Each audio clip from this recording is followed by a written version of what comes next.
Nah, untuk pengajuannya sendiri sedang diproses ya. Ini ada beberapa tahap teman-teman. Nah, yang pertama pengajuan diproses, yang kedua hasil pengajuan, yang ketiga dana siap dicairkan, dan yang keempat dana berhasil dicairkan. Untuk tahap ketiga, jika kalian lolos dari tahap ketiga, dipastikan pengajuan KSM kalian itu disetujui ya. Yang tahap dana siap dicairkan ya. Tapi kalau masih di tahap kedua, tahap ke satu itu masih 50-50 ya. Bisa disetujui, bisa ditolak ya. Oke teman-teman, Assalamualaikum warahmatullahi wabarakatuh. Jadi di video kali ini gue akan coba mengajukan pinjaman KSM lagi ya di aplikasi Livin by Mandiri. Jadi menunya itu ada di menu portfolio, kemudian pinjaman ya teman-teman ya. Ini sifatnya penawaran ya, jadi nggak bisa request teman-teman ya. Jadi kalau kalian nasabah Bank Mandiri yang menurut Bank Mandiri sudah eligible, sudah pantas, pasti bisa mengajukan. Oke, langsung saja kita klik ajukan KSM ya teman-teman ya. Dan di sini gue dapat plafon atau pinjaman maksimum 10 juta ya dengan tenor 36 bulan dan bunga maksimalnya 31% per tahun. Wow, menurut gue sangat tinggi teman-teman ya bunganya ya. Tapi ya kalau per tahun sih di bawah pinjol ya. Kalau pinjol lebih gede teman-teman ya, bisa sampai 50% per tahun ya.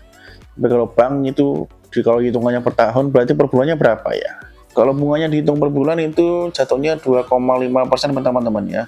It's okay lah daripada bunga pinjol ya. Jadi gitu ya. Pinjaman KSM emang tinggi teman-teman kalau dihitung secara tahun gitu ya atau tahunan. Tapi kalau dihitung per bulan itu dia jatuhnya lebih murah ya daripada pinjaman online atau fintech ya. Coba kita scroll ke bawah dulu. Nah, untuk syarat memunculkan pinjaman KSM ini ya, bagi yang pertama tanya-tanya, Bang, gimana cara memunculkan pinjaman KSM di Bank Mandiri? Nah, Bank Mandiri sudah ngasih 3 syarat ya. Yang pertama, penawaran berlaku khusus untuk nasabah Bank Mandiri terpilih. Jadi nasabah di sini tidak mesti payroll teman-teman ya. Jadi kalau kalian punya rekening Bank Mandiri dan gajian kalian nggak rekening Bank Mandiri nih, kemungkinan masih bisa dapat penawaran ya. Tapi agak sulit teman-teman ya. Yang lebih mudah itu yang payroll mandiri ya teman-teman ya. Jadi ada dua yang bisa mengajukan ya. Di sini ya sekarang aturan terbaru ya. Non payroll atau payroll. Tapi kalau payroll lebih diutamakan ya. Yang kedua syaratnya nasabah melengkapi pengisian data dan dokumen yang diperlukan melalui Livin. Penawaran hanya berlaku untuk pengajuan melalui Livin. Jadi gitu ya untuk 3 syarat pinjaman KSM. Langsung saja kita klik isi pengajuan sekarang. Di sini ada syarat dan ketentuan, kita langsung saja scroll ke bawah.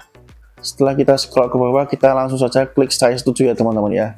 Dari sini gue akan coba meminjam dengan nominal 3.500.000 ya, gak usah gede-gede karena gue pesimis teman-teman ya. Pesimis banget sama KSM Mandiri ini. Karena tahun sebelumnya gue pernah ngajuin tapi ditolak hasilnya ya.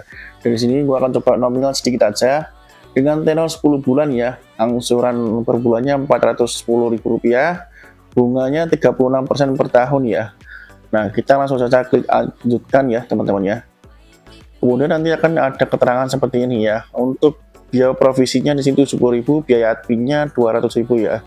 Jadi pencairannya tidak bersih ya teman-teman ya. Nanti ketika cair ya kalau disetujui itu akan dipotong biaya provisi dan biaya admin ya sesuai ketentuan dan kesepakatan ya. Di sini gue kena 270 ya teman-teman ya kalau disetujui.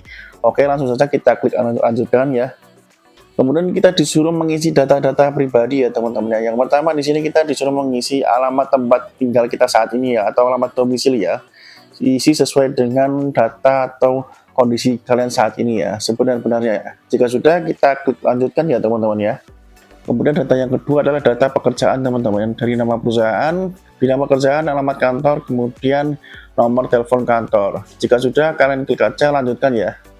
Data yang ketiga adalah data info keluarga tidak serumah ya. Terus nama kontak, kemudian nomor handphonenya. Jika sudah, kalian klik lanjutkan. Selanjutnya kalian akan dikonfirmasi lagi ya tentang pengajuan kalian. Pastikan data-datanya sudah sesuai semua ya teman-teman ya. Nah, jika dirasa datanya sudah sesuai semua, kalian tinggal klik kirim pengajuan ya. Yang terakhir adalah memasukkan PIN aplikasi Livin by Mandiri kalian.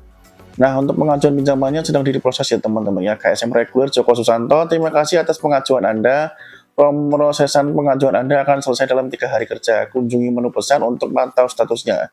Jadi kita klik aja cek status pengajuan ya teman-teman ya untuk mengecek hasilnya. Nah, untuk pengajuannya sendiri sedang diproses ya. Ini ada beberapa tahap teman-teman. Nah, yang pertama pengajuan diproses, yang kedua hasil pengajuan, yang ketiga dana siap dicairkan, dan yang keempat dana berhasil dicairkan. Untuk tahap ketiga, jika kalian lolos dari tahap ketiga, dipastikan pengajuan KSM kalian itu disetujui ya. Yang tahap dana siap dicairkan ya. Tapi kalau masih di tahap kedua, tahap ke satu itu masih 50-50 ya. Bisa disetujui, bisa ditolak ya. Oke? Nah, teman-teman, untuk hasil pengajuan KSM gue ternyata tidak disetujui ya teman-teman ya, atau belum disetujui ya.